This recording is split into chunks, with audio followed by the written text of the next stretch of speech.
Hey there, internet friends. Trevor Starkey here, welcoming you to episode 3 of That Nerdy Site Show, a weekly podcast where the team members from That Nerdy Site get together to talk about our lives and all of the nerdy things we love about them. If you enjoy what you hear, please remember to like, subscribe, rate, and review the podcast everywhere you can. We're now on iTunes and Spotify and hopefully everywhere else that you would be looking for us. If you're feeling extra generous, you can always support us on Patreon at patreon.com/thatnerdysite, like all of these wonderful people did. Welcome to our patron community. Adam Wilkinson, Amy Gilroy, Ant-Man0208, Brian Artist Jackson, hey Nabashin, Christian Puente, hey Pixel Brave, who's one of us, uh, David Goldwyn, Frank Vazani, another one of us. Now I'm starting to feel really bad that I haven't done this. Game Jumper X, Joey Noel, Kyle Oh, Stevenson, Joey. Plank Fan, Ronnie and Gary, Sean Pitts, Sherry Starkey, thank you to my mom, the Nanobiologist, and Zach, just Nanobiologist. Zach. Nanobiologist, I look forward to you telling me everything I get wrong when I am co-hosting Kind of Funny Games Daily on Monday, the day that this episode goes live. That should be a ton of fun. Mm. If you sign up to our Patreon, one of the perks at the $1 and above level is we give you a welcome shout out. And we had this list at the time of our recording of our second episode, but forgot to incorporate it in. So I'm getting them all in now. So again, thank you to all of those new patrons in our community that are helping us launch this thing right out the gate. So it's a very intimate episode this week after a couple episodes where we invited the whole crew. This week it is just myself and Logan. Logan, how you doing? Doing great. We had our first ever fireside chats episode of That Nerdy Site Show. Indeed. The standard idea of this show is going to go kind of more akin to your Game Over Greggy show / kind of funny podcasts where we typically are probably four people around the table to kind of catch up and explore the nerdy things going on in everybody's lives. But we have kind of a deadline coming up of Monday, and turns out everybody's super busy this weekend, or really just wants to spend all of their time playing Jedi Fallen Order or Death Stranding or any number of other things. So we put the feelers out to anybody that could do the show, and Logan and I were the only ones really available this week. This week, so we're gonna work on getting that schedule more locked in for future episodes. So it's unlikely that you'll hear these kind of intimate one-on-one shows again, but if I had to do it with anybody, I'm glad it's you, Logan, because Hey. obviously you, as I touched on in last week's episode, you were the first one that I really shared this Mm-hmm. whole idea with anyway. Mm-hmm. So it seems fitting This would be the that first you and I fireside would chats. be the ones trying to keep the ship afloat Yeah. and hit our Monday morning deadline to get a new episode out. So yeah, let's dive right in. Mm-hmm. What's new and nerdy in your life, Logan? I obviously I haven't seen you since we've talked and recorded a couple of other Mm-hmm. episodes, but we haven't really talked since I left Austin. Yeah. Um, and I miss you. I miss you all. Oh, well, thank you, thank you. I miss you daily. Yeah, I mean, I think Death Stranding has happened. Obviously, we're here, we're in it, we're in a post Death Stranding world. Yeah. I mean, you've each been playing it. You're significantly further into it than I am. But it's a weird video game. Yeah, like it's that thing of the reviews embargo. I think lifted the day that nerdy site launched, actually, and everybody's kind of opinion about it was fairly wide ranging. Like either really loving it or not liking it at all, or like somewhere in between. But kind of the universal thread of all of them is that like it's a really weird video game that is unlike anything that you've played. And I'm still only like fairly early on into the game, but even I'm already like it's a weird video game, Trevor. Like you know what I mean? Like it's a very strange game, and like as somebody who hasn't played Hideo Kojima game before this, That was your it's first one. yeah, right. Because again, like the running bit at IP was that like I wanted to do a Logie plays Metal Gear series with Jarrett, who's like the Metal Gear expert there, and we never got around to it. And this could be another, as an aside, let's play here for that on your site now. But like, I've always wanted to play Metal Gear games because I feel like I would like them, but I just haven't gotten to the point yet of doing it. And so Hmm. it's like jumping now. It's like, all right, yeah, like I see it's just strange, right? And like it's definitely like deliberately like opaque at the beginning, where it's like you don't really have any idea what is happening at all. And like it's strange. Like I think I definitely enjoy Death Stranding quite a bit, but it is also a thing of, man, I'm very curious to see like how these pieces fit together, and if they do, it's unquestionably just gorgeous. Like it's a beautiful video game. Like even on my like standard issue like launch PS4, it is like absolutely gorgeous. Like when it did the opening like cutscenes, I was like, I like don't know if I'm looking at like actual photographs or if these are CGI like images. Like I have no idea what I'm looking at right now. It was so well like put together, and even the game itself is beautiful. I Yeah, it is think, definitely very cinematic, and yeah, it obviously it's made they made a big kind of deal about how the team over at Gorilla basically just gave Kojima the Decima engine that they built Horizon Zero Dawn in, and there's some fun Easter eggs you probably have not encountered yet, but there's some definitely like Horizon nods that'll come later in the game for you, and pretty early on. I want to say probably chapter 3 is when you can start encountering some of that stuff. But it very much feels like running around in that kind of Horizon world again for me. yeah, and I think that the Horizon Zero Dawn comparisons are really good. Like I've seen people kind of compare it to Breath of the Wild as well, but I hope it's not. But certainly in terms of I think the vastness of that world, right, and like just getting lost in it. Because even like the brief period I played in it, a couple chapters, it's still that thing of wanting to explore everything, right, and wanting to pick up everything, wanting to see where everything's at, and me being like, no, like I'm focusing like the story, I'm focusing this, I'm focusing this, and like doing that, but also just being like, but what is over that kind of hill and cliff, and like what is over here, and like is there a quick way this way, and like it is a world that, in a sort of weirdly, in a sort of kind of roundabout sense, because of the state of the world that it is, like seems very alive, right, and seems very much like I want to know what's happening everywhere, right, and this kind of morbid curiosity, and I think that even like the dumb like when you wake up in your like bedroom thing, it's got the fucking like monster cans everywhere. It's like I just like it's cooler. It's like, man, like I appreciate that, where it's like monster is a big part of like this world, and like certainly like do like staying up late and doing dumb shit. So it's like, all right, like I got no beef with the product placement. Also, everything is product placement, so it's fine. I'd rather be obnoxious and in my face like the Dunkin' Donuts from the Power Rangers movie, and be like, yeah, own it, and like It's make fun of Krispy it kind of Kreme. thing. It was Krispy Kreme, my Krispy Kreme apologies. and Power Rangers. Yeah. But like, and own it kind of thing, have fun with it, right? So it's like I enjoy it. It was definitely a thing of when I first the camera first like panned over that, I was like, is that a monster can? And then like it like gave the option to like examine it, and it was like, this is straight up a monster can. And it was like, wow, that's a hell of a product placement. Yeah, I don't know if you've seen, but I want to say even in the kind of the flavor text, the stuff that's in your canteen is Monster. Like the water in that Really? world gets converted in your canteen as it fills up to into Monster. So That's like amazing. when you're drinking, you're not drinking water, you're drinking Monster energy drink, and it's like Oh yeah. I disagree with you on that. I think I hate that Monster product placement thing. Nah. It just it like because it's not explained at all as to why Monster is like the pre-apocalypse thing that has survived into this new world. Like, if you gave some kind of weird justification for it, fine. But I also hated the cup of noodles tie-in to in Final Fantasy 15. I think when they are that overt and in your face, it's just like, okay, this is taking me out of the game though. Like I can't I can't just enjoy that like it's a nondescript energy thing that provides stamina. It's Monster, which I hate pretty much all of those like energy drinks like Monster, Red Bull, all that stuff. I just hate the taste of any of them. So I'm just like I don't like why is in a world that is filled with all sorts of other crazy dumb ideas, like why is that the the link to our our world in quotes kind but I'm glad that you're at least getting a kick out of it.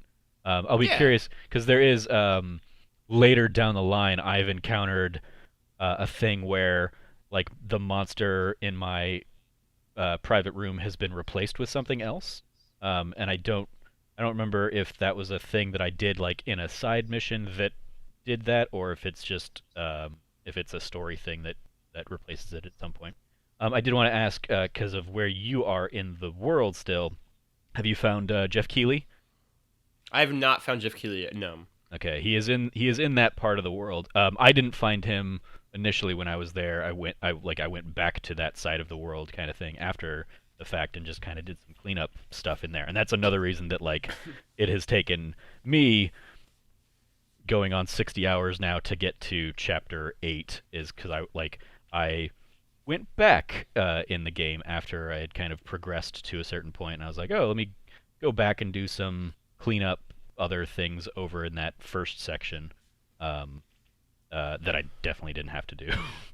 Um, and it's like we're confirmed that it's 14 chapters long, the game, right? I believe so. I mean, Okay. there are chapters for 14. There are trophies for 14 different chapters. I know that. Okay. Okay. If there are more chapters beyond that, they are not reflected in the trophy list. Trophy list. Okay. Okay. And yeah, Good to know. I've outside of that, I've basically avoided spoiler stuff. Um, and yeah, I'm currently at in chapter 8 right now. Um, and yeah, like it's we were talking a little bit beforehand. Like I am surprised at how much this game has gotten its hooks in me. Um, it's very like it ebbs and flows. There are times where I'm like I'm really enjoying the loop of this game and going and doing these deliveries and building paths that are going to make not only traversal easier for me moving forward, but also for other people playing this game. I'm enjoying like the philanthropist in me is enjoying going out there and like donating my resources to the greater cause. Um, but then there are other times where, and this often comes in like the story things where it's like, okay, the game gives you quicker ways to traverse the world, but then Mm. when you like Mm. go to new areas, it starts taking those away from you again, Yeah. and you Yep. basically it's like, oh, this area has not been connected to the chiral network, so none of the structures that you can use Mm. to make your path easier are available to you, and so it takes you back to that very slow lethargic kind of beginning stages of okay, I've got to walk for 15 minutes to get from point A to point B and maybe encounter some, enemies types on the way or avoid them or whatever the case. And so like I'm I'm constantly being torn in the game between like enjoying the gameplay of it once I've got like the tools and can and feel empowered to move around in the world, and then they take that stuff away from me and I hate it. I Mm. I hate those like really slow parts. It's did you never played Final Fantasy 15, right? No, I did not. No. So there was a big thing that I hated about that game at launch, and a lot of people did as well, where it was like chapter 11 of that game or something That's what was I've heard. basically Oh like yeah, the infamous one. like it takes away all of your abilities and stuff that you've had throughout the game up to that point that you've typically come to enjoy up to that point. It takes them all away and puts you into like a weird survival horror game for like 2 hours or something like that. And I absolutely hated that chapter of the game. Like it ruined what was an otherwise mostly enjoyable experience for me in that game. And I'm feeling a lot of the same thing in this one, where it's like Mm. but it does it way more frequently, where it's constantly like giving me the tools to feel like I can get around this world really easily and have a good time and go back and forth between places, and then it will take all that away from me and suddenly I'm helpless again, and I don't like the constant like back and forth of that, and that's probably why I've spent so much time going back and doing like the gameplay loop of like building everything and doing the deliveries when I am in the areas where I have full reign. I can not even fast travel, but I can race around with vehicles and stuff from place to place, and kind of find optimal routes. Like that's what I've obviously spent so much of my time doing if I'm at chapter 8 and like 60 hours into the game. Hmm. I think for me the only real issue I've had so far was something like that. Uh, Admittedly, being like earlier in the game than you was like basically when you so I don't know how mild spoilers for like the first or second chapter of the game. But when you're taking somebody up to the mountain to get to like the incinerator kind of thing. Yeah. And like I started like walking out of the city basically, and I like went to kind of just go walk, and you basically drop off like the main like city thing, and then like go into like the mountain area now, and just like for me at least I hit like an actual wall. Like the game had like walled off a thing where like I had like the fucking like hieroglyphic like neon like light thing. And I was like, what is this? Like it's such a weird like 2001 PC video game trope of just like having like it literally like be walled off where you can't go like it won't let you go any further like, to your left kind of thing. And I was like, all right, I found the edge of the map very clearly for right now. So I had to just kind of swerve over to the right and just kind of walk that direction. But it's like even those weird things like why is this? And like I'm sure the game has the logic of like oh because of whatever reason. But at the time it wasn't explained. It's like all right, you're just not allowed to come here. And it wasn't done in the way of like any sort of in-game logic. It's like nope, we're just gonna put a literal barrier in between you, and you can see the other side, but you just can't go. You just can't go through it. You just can't go in that. And it's like Yeah, it's a weird. it's interesting because I've heard a couple accounts of stuff like that, and but it is not something I have encountered myself. I've Oh, like you've not found the in edge of the map. in kind of the routes that I've picked to go from like point A to point B, and when I'm kind of setting my route with checkpoints on the map kind of thing. I've always gone for more of a like I've looked at the map and been like, okay, it looks like that's like a walkable path that I can get to, or maybe I can climb this other thing, or like, and so I've found kind of more I think the main linear path that they're maybe anticipating that most players are going to take, as opposed to like there have been a couple times where I've been like, okay, well, yeah, if I really want to try and get around this storm or something like that, it looks like I can maybe, you know, go way over here to the left and walk around that. I typically am like, but that's going to take way too much time. I'll just take my chances and go kind of the more direct path and just take it a little bit slower as I go. So I haven't encountered that kind of uh, where you would run into like an invisible Mm-hmm. barrier. Any of Yeah. the barriers I've really encountered have been like, okay, that is clearly a mountain that is just too steep for me to Yeah. See. climb. Yeah. So I can't go that route. Even some of the ones where like I like later in the game and you'll I'm sure encounter this eventually as well. Like there have been like I look at some of those mountains, I'm like, oh, there's no way I can go up that mountain. But then once you get like through the other pass, you get to the other side of it. There's like an easier path on the other side, and then you can like build a path coming back down the steeper side of the mountain that makes it like, oh, now if you want to go back to the other side, it's like you can build an easier path for you. I appreciate that. I appreciate how the world is designed in places like that, where it's like, okay, this is very clearly the path you want me to take, and it turns out I could have taken, a tougher path if I'd bothered, but you gave me enough signposting, at least in some of these instances, to know that okay, that's clearly not the path I'm intended to take right now. Uh, I think it definitely becomes more apparent in the second kind of section of the world that you get into once you get into chapter three. So, I'll be curious to hear kind of your continuing thoughts on the game. And it's very much as I was saying earlier, like I'm so hot and cold on it on any given like hour that I'm playing the game.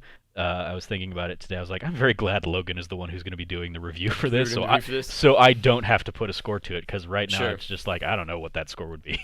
Yeah, it's definitely a game. I feel like that it'll be impossible to have any sort of hard like number or opinion on until like I'm all the way through to the end because like I feel like so much about this kind of game is going to be based on like the big kind of reveal of like what everything like what's happened everything like that. So I feel like even when I start to begin to form like an idea of how I feel about it, it won't be really that concrete until I know at the end like what the whole pitch really was, kind of trying to see what all the kind of twists and turns and mysteries are. But I'm enjoying it certainly right now. I can say I'm enjoying it. I'm definitely curious. Like it's definitely a thing of like when I'm not playing it, I think about like playing it, which I think is at least a good sign of it so far. Yeah. Uh, what about you, though, Trevor? What have you been nerding about in the last like 2 weeks? So yeah, Death Stranding's been obviously a big part of Hmm. that. It took me away. I was before that I was playing a lot of The Outer Worlds. I've been doing that. I've been streaming that over on twitch.tv/that nerdy site. And I'm about 15 hours into that game, and it very much hits the Fallout itch that I've been kind of clamoring for. It's got a very wicked, dry humor, which I love. I played a little bit more today to finally go back to it after about a week of Death Stranding, and it definitely took some like getting used to going back to what that control scheme is versus Death Stranding. And um, in Death Stranding, I'm at a point where I'm stealthing by enemies, and so when I came back into this and it was like first person shooter kind of thing, I like plowed straight up into to a gang of marauders, and they just killed me right away because I was like, oh, that's right. I kind of still need to play strategically in this game too, and not try and go in guns blazing. Mm. Um, but it's a ton of fun. I Yeah. am like I'm really bad at the shooting in that game, so I'm getting to the point where I'm like I really miss VATS, and I think I've seen stuff where it's like, hey, this kind of perk basically behaves in a way of VATS from the Fallout games, and I don't remember if I just haven't unlocked that yet or what's going on. But I was getting to the point today where I was like, I might just have to turn the difficulty down on this a little bit and go into kind of story mode just so I can kind of progress and push through the game. Because I'm enjoying it, but like the story and the decisions and the conversations that I get to have are significantly more fun for me than the combat. There's a lot of enemy types in that game that have like weird resistances, or like the robot enemies in the game, like their weak point, on a human, the weak point is like the head, pretty much always. On the robots, they have like a little blue fuel cell that you can attack, and some of them, it's just like the fuel cell is hidden in like the center of their body that you can only see through like a small opening when they're like facing one particular direction. But they can walk away from you, so they're hiding that and covering that fuel cell, but still be shooting at you. So it's like, and when you're only doing damage to like their hard outer mechanical shell, like it does almost not like the bullets seemingly do nothing. So like I feel like I burned through so much ammunition trying to fight those guys, and it just like the combat isn't fun. So I'm getting to the point where I'm like, okay, I kind of want to like maybe ease up on the combat a little bit. But I love the characters, I love the companions, I love the stories and the some of the missions I've been doing. There was somebody I was sent out to find at one point, and I go to kind of their last known location, and the people that are there are like, no, we don't know who you're looking for. That's weird that you think he'd be here. I don't know. I go in and scrounge around the house, and sure enough, I find his like body chopped up in pieces behind like behind a locked door, and these people have been eating. They're cannibals. They have like it's a family of cannibal kind of things. I'm just like, now I gotta kill all you guys, don't I? And there have been a few instances like that where it's like the side stories and stuff are a ton of fun. Havarti is the Ashley Birch character. She's getting a lot of love in kind of the fans of the game, and she's just a delightful character. I'm really having a ton of fun kind of trying to partner her up with somebody on one of the space stations who she's really interested in. I'm kind of going in and playing matchmaker a little bit, and um, like in that it's not even matchmaker so much as like I go to the bar with her, and she kind of like unloads all of her feelings that she's feeling, and we like chat over drinks and stuff, and I can make decisions and kind of select the way I want to take the narrative with her. And it's just a ton of fun, just kind of shooting the shit with a friend at a bar kind of thing. And so yeah, it's a very charming game.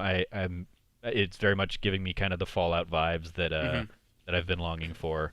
And I'm very much enjoying it. It's also just it's another one like you were saying with Death Stranding. It's beautiful. It's Yeah. so much more of a vibrant and colorful world Hmm. than the Fallout games, which have been predominantly Gray. like gray or brown and all that stuff. Like New Vegas had some spots of color, and Fallout 4 also had some spots of color, but there's so much of it that's just like the dead post-apocalyptic world that instead being on fantastical outer space planets is a ton of fun. So yeah, I'm enjoying that game as well. Obviously, I had a review for Luigi's Mansion 3 go up on the website. Mm-hmm. That was our first formal written review we got out Mm-hmm. there. That was a good game. I had a good time with that outside of the I was gonna say you were controls. frustrated with some of the stuff.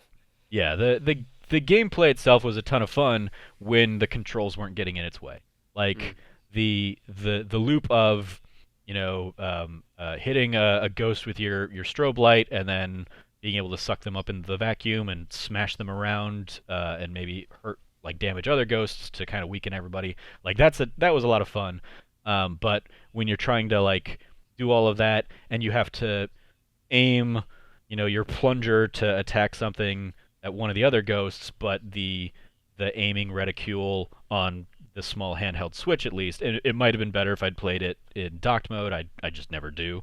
But like it was infuriating to try and like aim that stuff at times, and so I would always get incredibly frustrated when I'm like, okay, I know what I'm supposed to do, but I can't aim the thing the way I'm supposed to aim the thing. Mm-hmm. Like that became one of the most frustrating things. And when you the one of my big complaints about the game was kind of the final boss, which does all of that stuff, but it also like randomizes like when you can actually attack your thing, and then it gives you like a time limit of hey, you only have 4 minutes to beat this boss, and we're gonna randomly assign the attacks. And so maybe in that 4 minutes you only have like one chance to attack, and so if you miss because of the shoddy aiming controls and stuff, then shit, you're out of luck and you're gonna have to die and try again next time. That just like left such an annoying, angry taste in my mouth at the end of that game. I was just like, "Fuck you, Luigi's Mansion." But I tried to, also celebrate all of the points up until that game. Like the puzzles are fun. It's a charming Mario type game, and it's a very fun Ghostbusters esque game. Um, Oh, I okay, don't- yeah, yeah. yeah. So yeah, that's those are the things I've been playing. Yeah. But you Um, also, outside of playing things, you saw some plays. You saw a play, I guess, singular. I saw right before I came out to Austin the night before. I talked about it a little bit last week on the episode. I got to see Anastasia. It toured here through Gamage. Anastasia, the big musical based on the say 1993 Fox animated movie of the same name.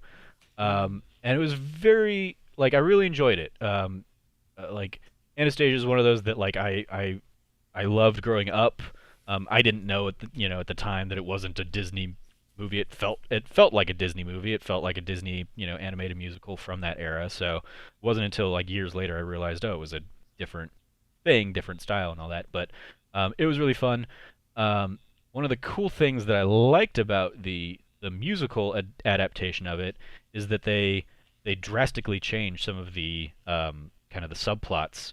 Um, so in the movie musical, if you remember, you have Christopher Lloyd plays Rasputin, and he's got like a little bat called Bartok. I don't remember who voiced the bat, but like they're kind of the ones trying to get Anastasia, while Anastasia's trying to get off to Paris to meet her grandmother and get reunited and all that stuff.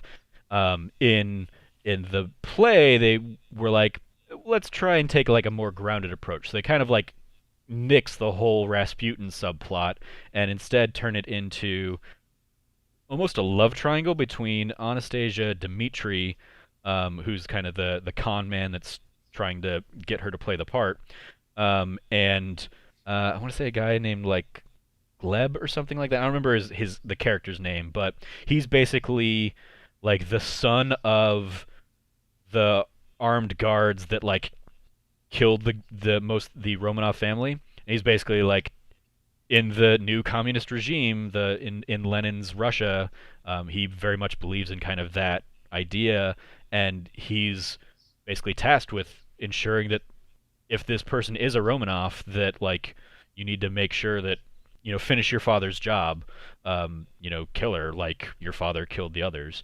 Um, and he very much is struggling with that as he gets to know Anya throughout the course of the musical. And so yeah, it was a really cool way to like introduce a more realistic and also time period element to that you know Anastasia Romanoff's story that I really enjoyed. It was a lot of fun. Also great performances and all sorts of fun stuff like that. I'm also going to see tomorrow as we record this. In the past, as the episode goes live, I'm going to see American Psycho the musical, which is another adaptation on a movie, but a very different style. So I look forward to maybe in a future episode reporting back on how that goes and how that experience. How about you? Any you've been obviously like Disney Plus is the big thing that has launched in this last week. Have you jumped on the Disney Plus train? You doing any you want to talk about Temptation Island? I know that's a thing that you're super nerdy for. So here's the thing, yeah, like I haven't gotten on Temptation. I mean, not Temptation Island. I haven't gotten on Disney Plus yet. But I can't vouch for that. I want to check out the Mandalorian first episode. I have not really any desire to see High School Musical the sequel, but I'm glad that it's a thing that exists. It's High School Musical, the series, I think, Whatever, or man. something like that. It is absurd. now, now I have to look that up so I get it right. I think it's High School. I thought it was High School. I thought it was High School Musical, the show or the series, one of the two. Yeah, I mean it's something like that. High School Musical, the series. Okay, Yep. yeah. But no, like I can. HSMTMTS. Wow, you just rolls right off the tongue. Yeah, absolutely. I could talk a little about Temptation Island. So Temptation Island, for those who don't know, in which case you live a better life, is a series where four couples who are unsure about their relationships or what the next step they should be doing is or where they should kind of go from here are basically go on an island where the men and the women of the couples are basically separated and taken into houses of like 12 singles of the opposite sex, right? So like the four like women in the couple relationships kind of things go into house of 12 men, the four men in the couples go to the house of 12 women. And basically the point is that like over the course of 30 days, they'll be tempted and it's whether or not they succumb to the temptation or not. And then they'll grow and learn things about themselves and the relationship and how strong it is or isn't and like what they want or don't want. And like it allows them an opportunity to think and grow and reflect on themselves and really kind of become closer with both their significant other and who they want to be. That's a pitch I give you. In reality, some people are just kind of like fucking up and being wild. The plot twist, though, is that the first season, which came out in like January, February, March of this year, that happened for all the couples. All the couples. This is only a show apart. from this year? Oh yeah, you betcha. I feel like this is a show that's been around since I was in like high school. Oh no, But maybe no, it's no. just like similar shows in that same vein and that Sure, same yeah, ilk. sure, yeah.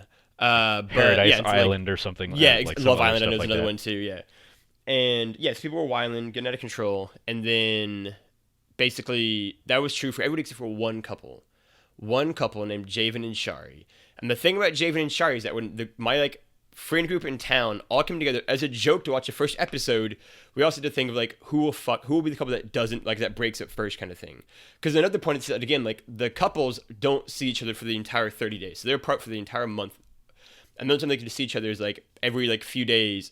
The like four men will come to a bonfire with like the host whose name is in fact Mark Wahlberg, but it's not the Mark Wahlberg you want it to be, and he'll like show them video like just like clips basically of what their like significant other was doing in the other house kind of thing and like the dates they went on because you have to go on dates with everybody else, and just kind of some clips whatever, and then like 2/3 of the way into the show you'll get like a video message you can send to your significant other or not, if you're Evan and a douche.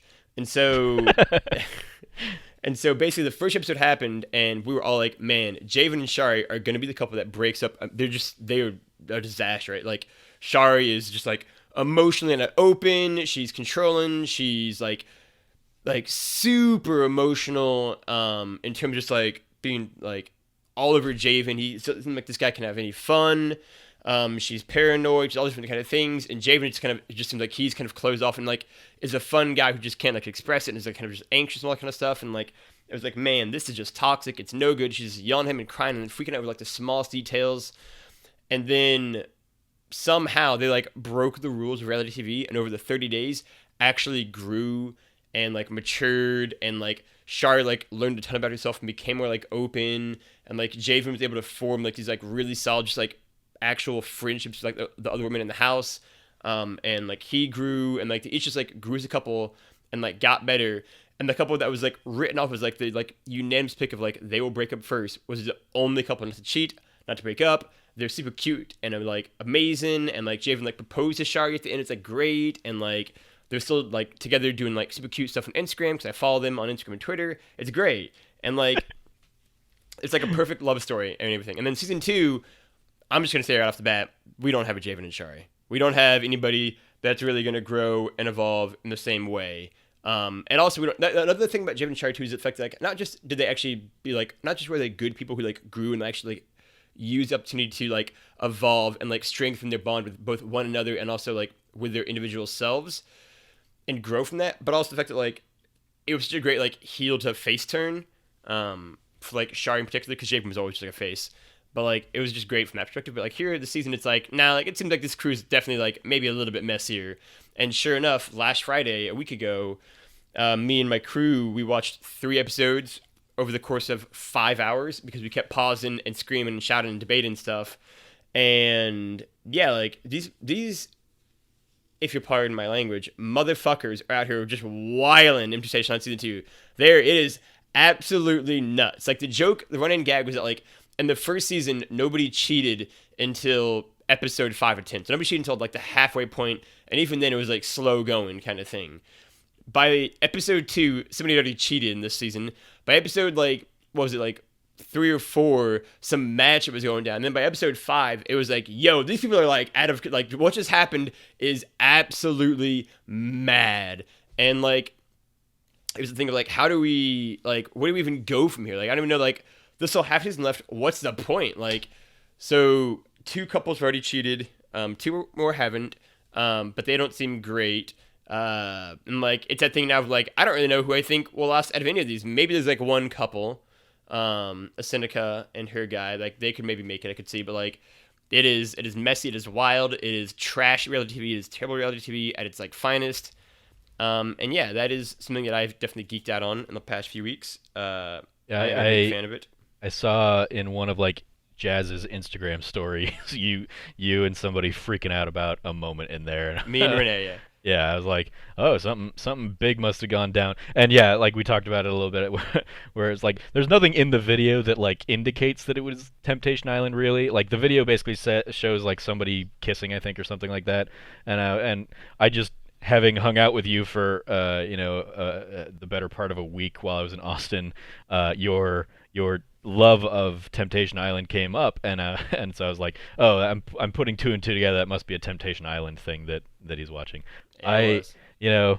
Good on you. I have like 0 interest myself in watching any of those like reality show things, but I did have a friend of mine over the course of like the last season of The Bachelorette, who I basically like. She would give me like the play-by-play of what was happening Sure. each week, and like to the point that I was okay. Well, yeah, Hannah is awesome, and fuck this Luke P guy, and it got to the point where she was like, if you watch one episode, watch this episode, and I did, and I was like, all right, yeah, that guy is a super douchebag, and like like fuck that gaslighting asshole Luke P. And it was like, okay, yeah, I get why people watch this. Yeah. I do not want to pull myself into this black hole. I have Sure, too many yeah. other things that It's- that I want to try and consume and enjoy. It's definitely that thing for me where it's funny too, because again, like we watched the first episode as a joke. We were like, oh, like it looks so bad, let's like make fun of it kind of thing. And then the like process of watching the first episode, we were like, you know what? That was actually really lit. Like it's because like it's bad, like it's bad TV, but it's like really like funny bad TV. And then like over the course of that season, yeah, like it was like the group, which is like half guys, half girls, just like all collectively like fall in love with it. And it's like, man, like And the guys were arguably at times like the guys who were the most passionate. And so it's that thing of like, it's just funny to get involved in something that's just like so dumb, basically.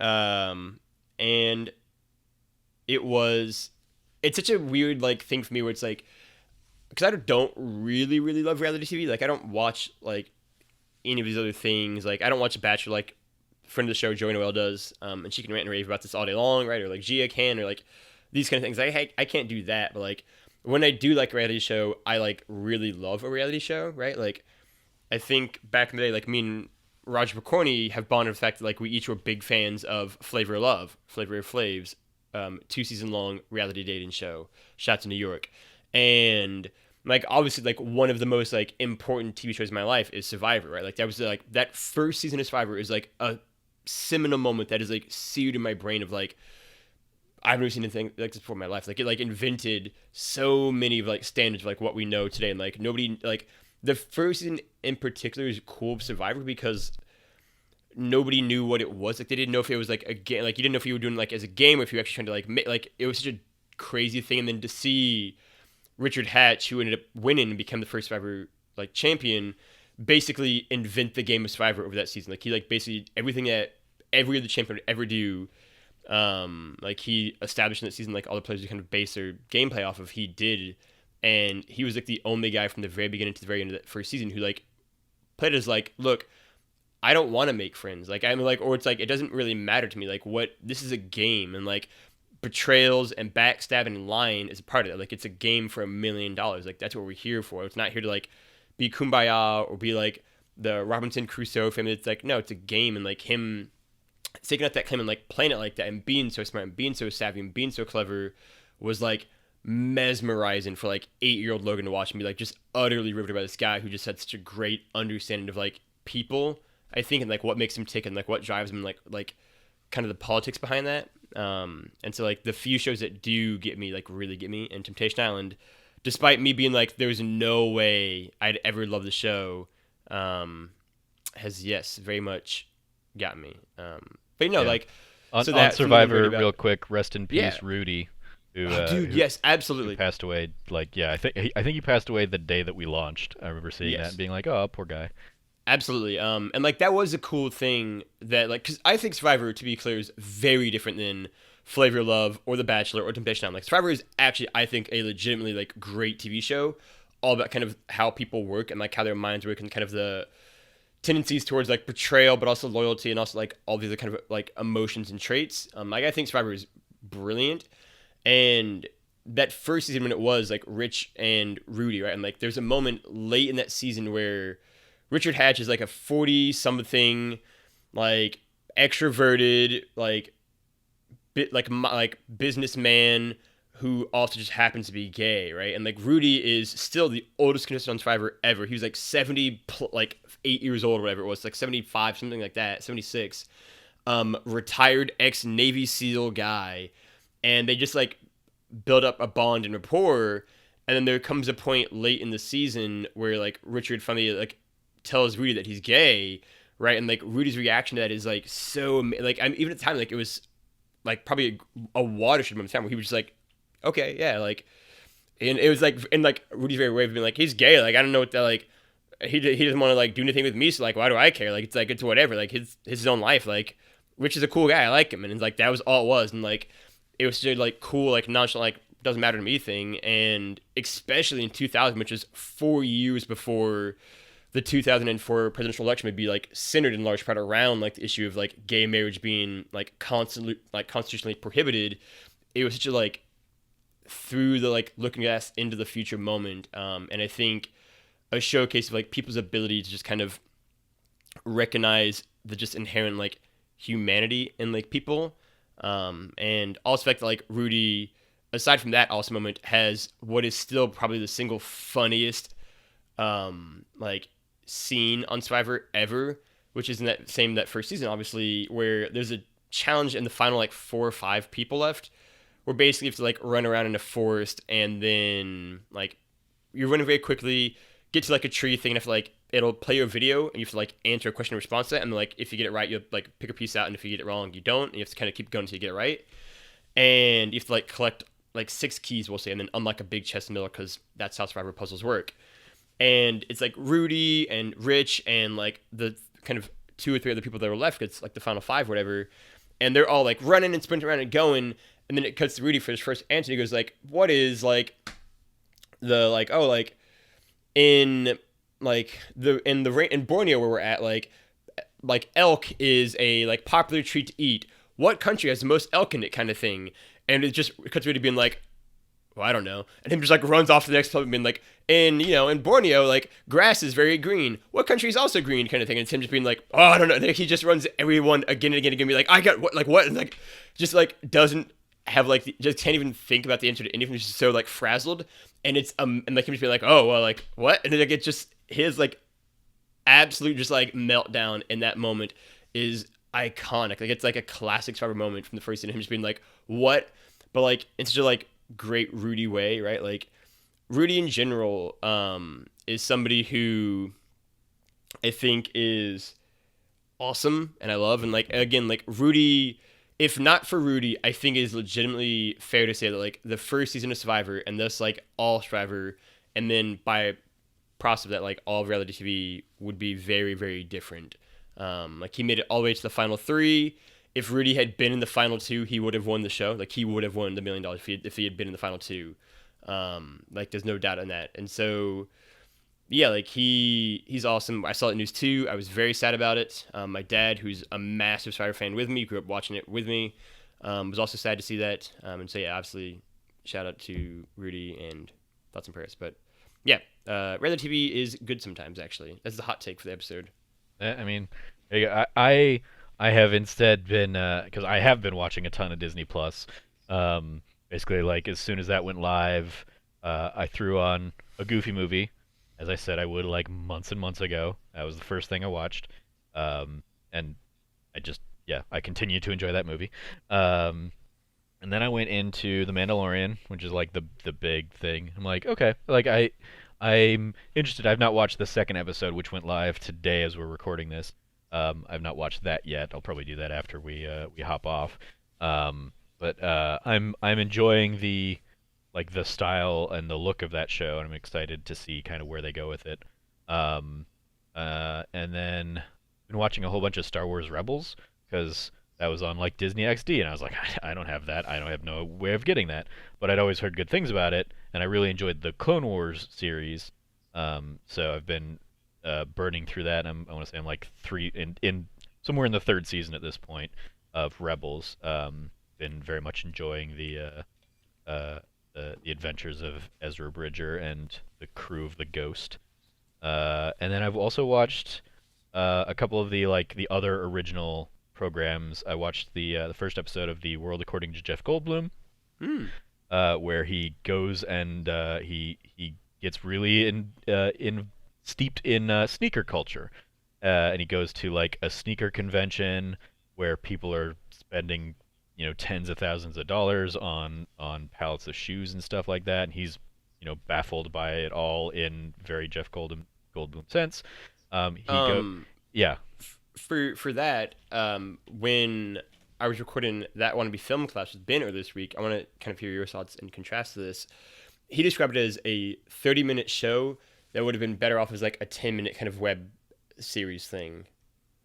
Do you think I that's mean, fair? I don't disagree with that. I think it's very much like, and it'll be interesting to see kind of how the other episodes play out because it very much feels like okay, we're gonna like Jeff Goldblum is what this show is about. This is for people that want to just watch Jeff Goldblummy, and we're gonna put him we're gonna introduce him to things that like are completely out of his wheelhouse. So like the sneaker culture, he's out there. He goes to this sneaker con. He goes and plays like 3-on-3 basketball with a bunch of people. He goes to like a sneaker surgeon who does like custom shoes and he gets a shoe made. He goes and does like he learns how to do like an unboxing video, and like I would say each of those segments would make for a good like 5 to 7 minute like clip that you would put up on YouTube. And it's interesting like the parallels I saw in that episode.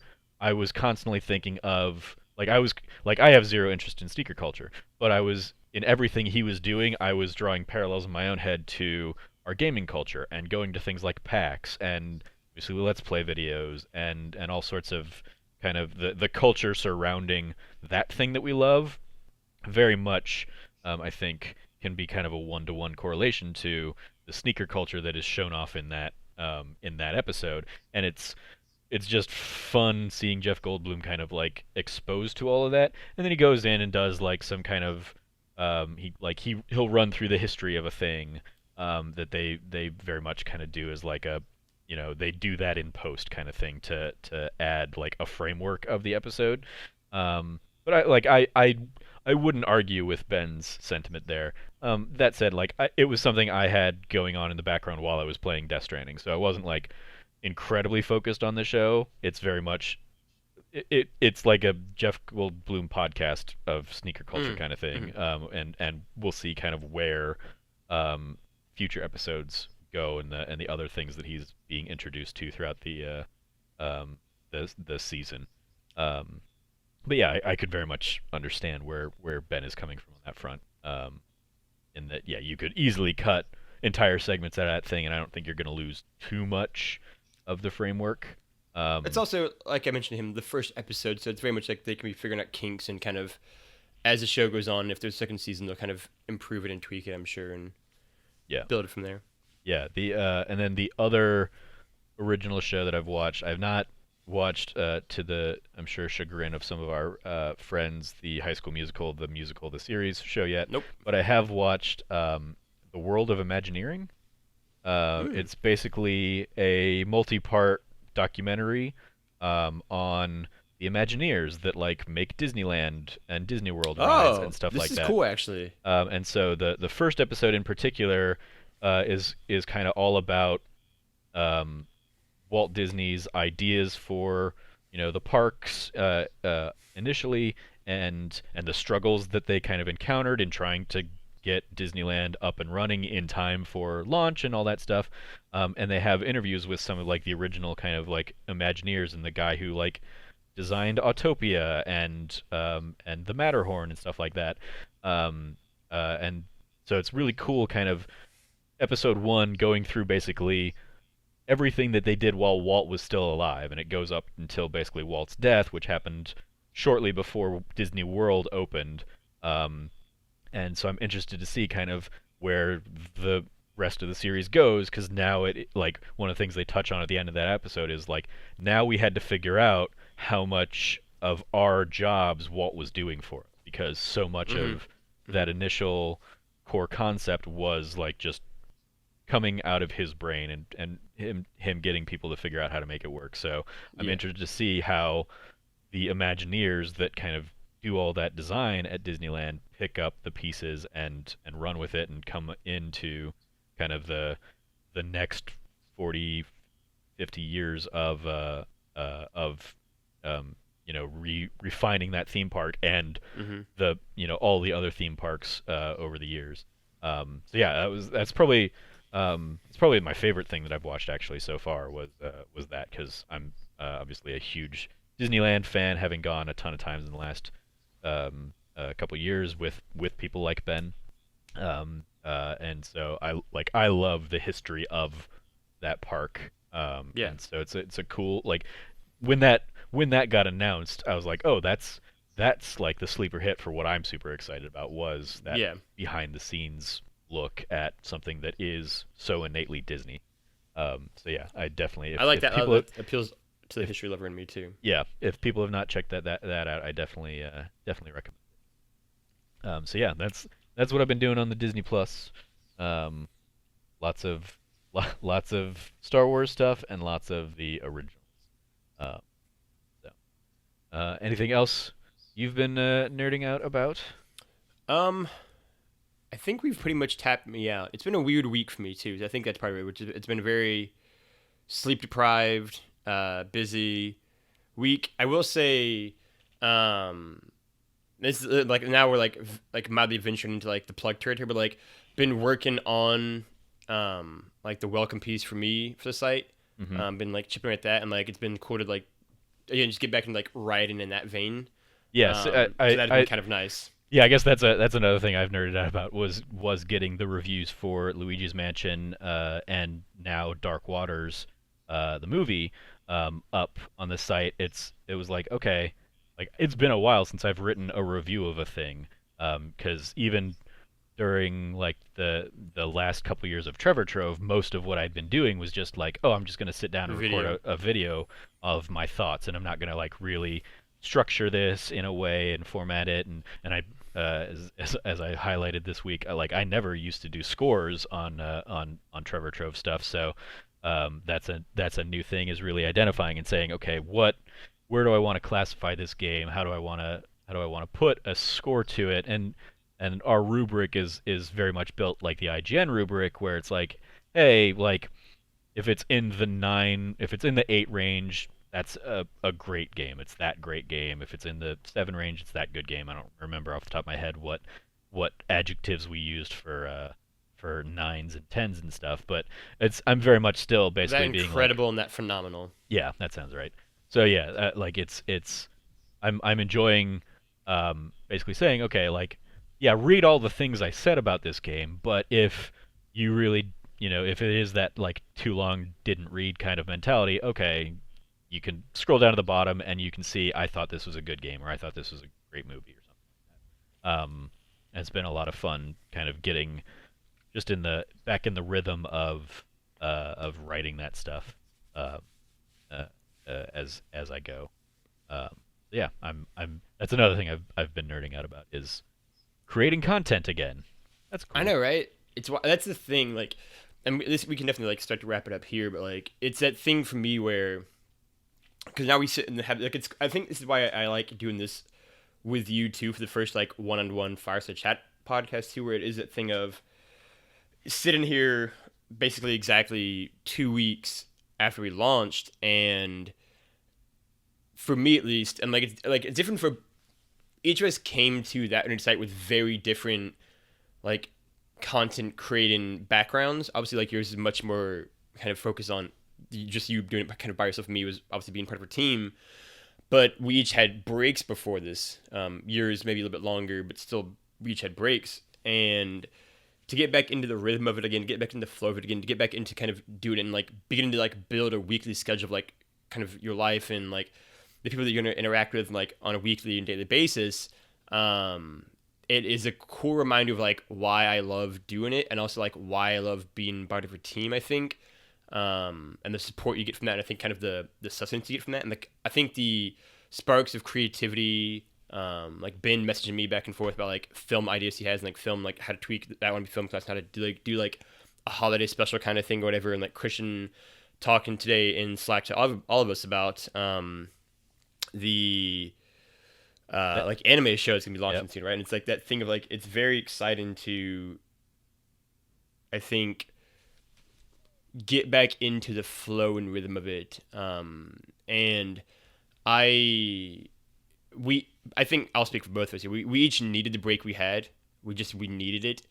But it's also nice to get back into it again and be like, oh, but like this is better. Like I like being a part of something like this. I like being a part of this and like building it too, like being there from day one of building this thing up. And I think for each of us, I'd like to think like seeing like already like where like we already hit Twitch for that very fast. We did. I mean like what we did with Patreon, what we're doing, kind of all the different things, the podcast shows, everything, subscriptions, and just building out from there. Like it's exciting to be a part of something that's bigger than just one person and that we're all kind of building towards. And yeah, so I think getting back into the flow of that again the past 2 weeks has been really cool and exciting, and reminded me why I enjoy doing this to begin with. Yeah, and also don't feel bad about because I also had a handful of movies that we could have also talked about on my docket, but that's also Mm-hmm. because I'm dealing with unemployment right now, so I've got significantly more free time than you do to Mm. have consumed all of this stuff, which is certainly and that's another thing that like I'm incredibly grateful to have like this thing that I can like I know it's like oh okay yeah, I don't have a job right now, but I've got something that can that needs me to kind of work on and going in and to kind of one of the points earlier, like yeah, when I was going it alone, that was a much easier thing compared to, and I was telling my aunt and sister about this over lunch today, because they were like, "How long does it take you to do something?" And I was like, "Okay, well, so using that Ultimate Video Game List show as an example, we'll sit down every other week or so, and we'll kind of sit down for like 3 hours, let's say, and record a couple episodes of the show.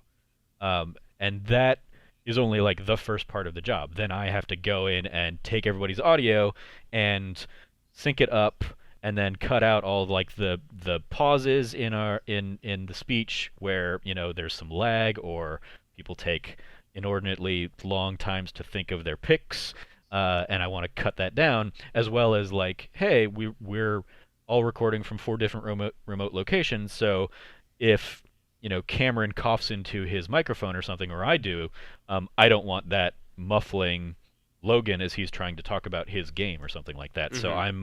I'm going in and like editing a lot of that stuff out. And so like an hour to an hour and a half long podcast then has another hour and a half to of me going in and like editing and cleaning that up. And then on top of that, right now I'm kind of the one driving, getting everything posted to the website, getting it posted to the podcast feeds, getting all the posts like scheduled and ready to go. And so that in itself is another half hour to have a post for it on that nerdy site, have a post for it on Patreon, have a post for it, or have the thing uploaded to Libsyn and YouTube. And so like that, let's say hour and a half long podcast is taking an extra 2 hours of work to make sure that Mm-hmm. everything, all the ducks are in a row for it.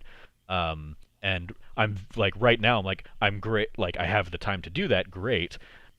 I'm starting to dread a little bit when I am back working either in a part or full time capacity and lose a lot of those hours in the day to do Sure. that. But that's I that's th- something I will juggle as we go. But I'm very much like just the mechanics of being in the rhythm of all that. And fortunately, I'm not having to do that for every one of our shows. I loved one of the things I loved this last week was Christian reached out because he is the one currently editing that Wannabe Film Class, and he was like, "Here's the file. Heads up, they make this joke at an hour and 10 minutes in. I don't like. They say to leave it in, so I left it in, but like." Listen to it. Let me know what you think about it. I listened to it and I was like, oh, that's yeah, that's a little like I don't think you needed to make that joke, Ben, about Chloe and Grievous, but yeah. like it's fine. But I love that like he in reviewing that like was like, hey, you know I don't know where the boundaries should be on this, so I'm gonna like Mm-hmm. defer to you and like bring it to your attention if you want to make the call one way or the other. And that was like a oh like I love that. I love that like in kind of as the one uploading all that stuff. I love that like he ran that by me to make sure that like we're good and all that stuff. Like oh I feel like Mr. Manager. I think what I'll say too is that like I love Christian did that. That joke, I was when we caught it on the podcast, I was like, ooh, I don't know about that one. Yeah. And then also the fact that for the actual like time capacity of it is that like it's very much f- like figuring out the roles right and kind of the slots that what he kind of is sliding into as you kind of get settled in the first few weeks kind of thing. Like I imagine to go forward, you'll do less of the actual post itself, like each kind of individual thing. Like there'll be a point where I imagine that one to be film class is doing its own post kind of thing, and then you're probably doing the post for like that video game list show, and then like I'll be doing the post for like this show kind of thing, and then like Christian will theoretically be doing the one for like that anime show or something like that. Like we'll kind of get better like spreading that around too, Yeah, absolutely. And to I kind of more definitely want evenly to balance it out. yeah, I want to one of the things I want to do that I was thinking about today is I want to kind of like create for ease of clarification like a that nerdy A site style template, guide yeah. that is like hey here's how you update here's how you upload the post to Libsyn. Here's the steps for that, and then also in the detail. Here's what you put in the detail. Here's here's how you upload a thumbnail if you need to upload a thumbnail. And when you do that, here's what you do on the website. Here's what you do on the Patreon. Here's what you do on TweetDeck or whatever, to make sure that all of those ducks are in a row. Because I've constantly been like double checking and triple checking things to make sure I'm like not missing something as I go, because it is a lot compared to even how I used to just do Trevor Show, where it was just like, okay, I've uploaded the video to YouTube, I've created the post, and now I'm gonna like tweet out the thing, and not like none of that was really on a set schedule. That was just when I had time to do it, I was getting it done. Whereas like this, I am trying to 9 o'clock Mountain Time, admittedly, but 9 o'clock. That's when our episodes go live. We have That Nerdy Site goes live on Mondays. We have that Wannabe Film Class goes live on Thursdays, and we have that Ultimate Video Game List show on Fridays. All that time, that's when everything's going up. And then if we're doing reviews or if we start when we start getting into features, we'll figure out, okay, let's figure out the time that this is going to go live so we can have kind of here's the tweets and the pushes and trying to get eyes on this thing that we're doing. Even the streaming that I was doing last week, it was like, okay, I'm going to stream 8 to 11 these nights, and try and do like a few hours a night.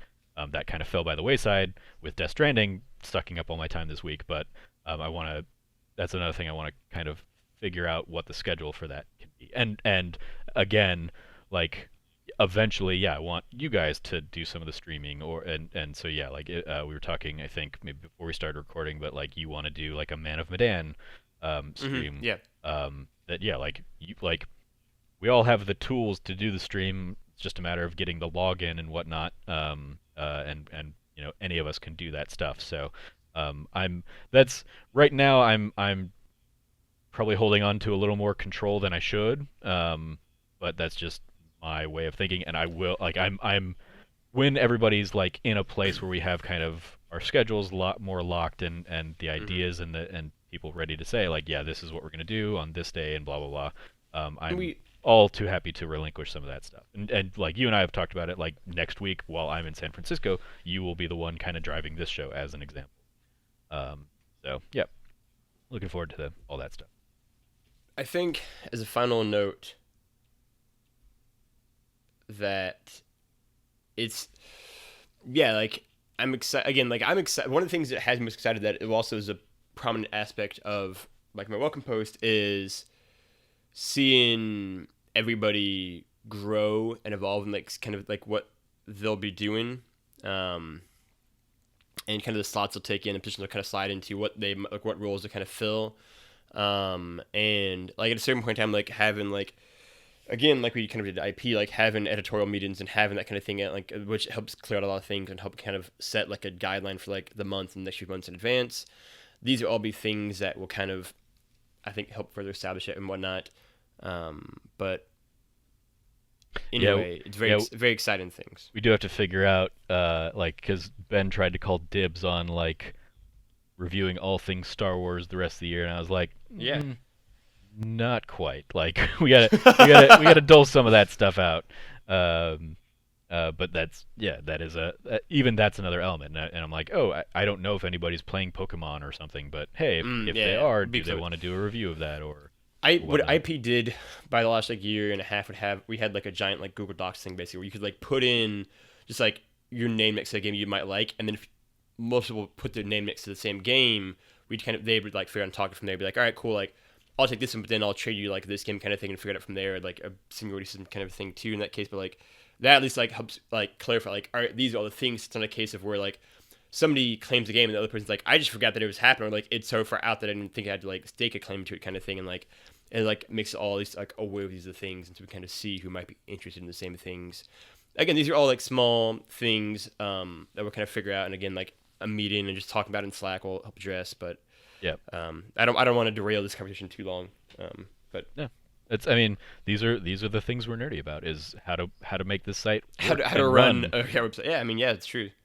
So yeah, I'm super nerdy about that, and that's definitely like Because originally the reason I was going to San Francisco next week was for work, and now that like they still were kind enough to send me, but I'm going to have significantly more free time than I was anticipating originally, and so I'm very much looking forward to kind of taking some of that time away from like my regular environment and just kind of doing some focused stuff like that of like, okay, yeah, let's come up with like the master doc for all the things we want to review, the games, the movies, the like Taylor Swift or Carly Rae Jepsen albums as they come out or whatever. Oh, absolutely. Um, let's find the like the TV shows and all that stuff. Let's do that, and then also start figuring out, okay, hey, like, what is a Death Stranding review versus the spoiler discussion gonna be, and when can we do that, and how can we figure out what that's gonna be? Trying to just kind of sit down and really continue to flesh out the ideas Hmm. that so many of us have for the show, for the site. So yeah, looking very forward to Absolutely. all that fun stuff. Yes, Um, definitely. so yeah, I think that'll do it for this episode 3. Thank you for joining me, Logan, for this Absolutely. nice, It intimate is fireside chats episode. always a pleasure. Our relationship is almost defined by having nice, intimate, far too long chats. So always Very a true. pleasure. This one, I mean, like yeah, on the what we're like coming up on an hour Spectrum of Logan and hour Trevor 15. conversations. Yeah. This is This this is is pretty nothing. Yeah. it's pretty light compared to like even when I was in Austin, we stayed up until like 2 or 3 one morning, like chatting. I want to say that was what Saturday night, like yeah, we just chatted about anything and everything I kind of feel like stuff. every night we were up until That's like 1 or that's 2. very Yeah. true. Yeah. But yeah. So anything uh, with this going live Monday, anything in particular you want to plug, Logan? Do you think you'll have your welcome post up Yes, and ready to I go by for then? sure will have it ready to go. That's gonna get shared with you tomorrow. Okay. I was doing a final pass through today, so you'll see it tomorrow. Do whatever tweaks you want to do, and then we'll have that in the CMS by Monday. I'm just gonna spitball time like Monday at 9. We'll just say theoretically that could change, but this will go live before the post does probably because it's gonna go live at 6 a.m. I think East time, or something like that. They'll be alive around the exact same time on Monday. If you're listening to this on Monday, the post is going to be live either soon or right now. But yeah, so that is going to be live. That one will be film class. We talked about iRobot. That will be out now. That already came out, I think. The timeline is so weird in my head. I think, yeah, that Yes, episode's that live now. yeah that episode went live yesterday as we're recording Yesterday, this. okay. So yeah, that is live. You go check that one out. It's a lot of fun. I became the heel of the show and brought in robots first. I find that really hysterical. And then the next few episodes of that video game list show, and that podcast. And I feel like it's. I hope it's the same for you. Is legitimately one of my favorite shows I think I've ever done. It is so much fun. It is so goofy and dumb. Cam is such a like ineffectual heel, and it's amazing. I love it. It's just like everything about it is so good. And then just kind of all the different veto. Like the last episode in particular that we recorded was just actually wild. Like it was Yeah. actually a bananas podcast. And so like be sure to check that show out still too. And then, yeah, just kind of the various offerings. Trevor's got a lot of content on the site as well. So yeah, just keep your eye on the ground for all the things that nerdy site. Yeah. And you can follow. You're at Lefty Logie. Oh, I don't at remember if Lefty we. Logie, yeah. I don't remember if we hit that up. I Lefty Logie on Twitter and Instagram, yeah. I'm at Trevor J Starkey. If you are listening to this as soon as it has gone live, in the next hour or so, I will be hosting Kind of Funny Games Daily. And if you're listening to it after the fact, go listen to me host Kind of Funny Games Daily with Greg Miller on Monday, the November 18th. I think that will be. Very, very, very, very, very endlessly proud of Trevor, and it's just yet another reason why. Yeah, so proud of you for that. I tweeted about it. You could be today. a failure, I guess. It could be a disaster, Yeah. I guess. I've said that earlier, but like, Yeah.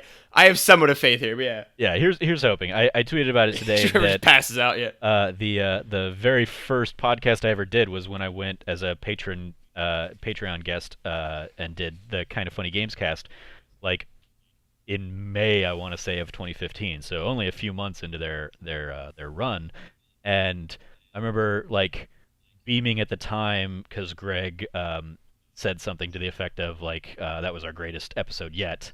Like he thought they had finally kind of found the rhythm of that show. Um, and then I've talked about it a few times. Like when that episode went live, people just thought I was like an industry person, which was like the best thing I could have hoped for. Cool Greg tweeted at me today like that he thought I was a big deal back before like when we were first introduced. I want to say at like the IGN 20th anniversary thing. Like Tim introduced me, and Cool Greg thought like I was a, I he said something to the effect of like I thought you were as big as Game Over Greggy Greg.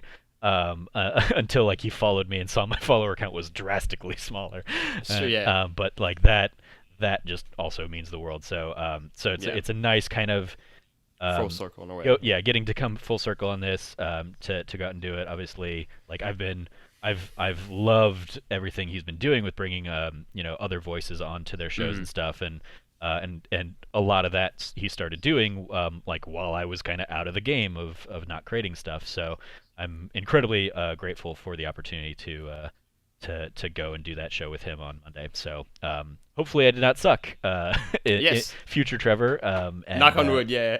and hopefully all went well with that.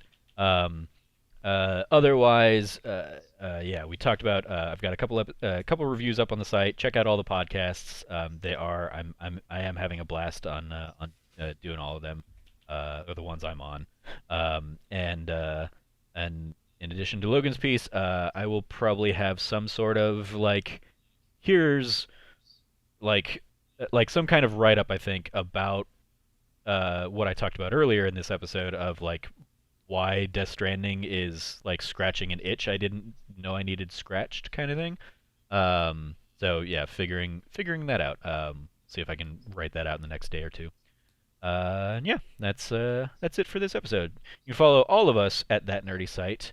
Mm-hmm. Um, at that nerdy site and check out thatnerdysite.com for all the latest content that we have. Check out and follow and subscribe to twitch.tv/thatnerdysite. Remember, if you have Amazon Prime, you have Twitch Prime, and that gives you a free monthly subscription. We would love it if you logged on and gave it to us. If you liked what you heard, please rate, review, like, and subscribe everywhere you can. It helps us with the algorithm, it helps us with Yes. discoverability, all that fun stuff. And maybe if you're feeling extra generous, consider supporting us on Mm-hmm. patreon.com/thatnerdysite. Every patron gets an early access to a monthly bonus episode of this show, which we'll be recording It's very sometime in the exciting. next Yeah. week or so. And every new patron gets a shout out like we did at the top of the show. Thank you again to all the people who have already started supporting us on Patreon. So yeah, thanks again for listening, and stay nerdy and be good to each other.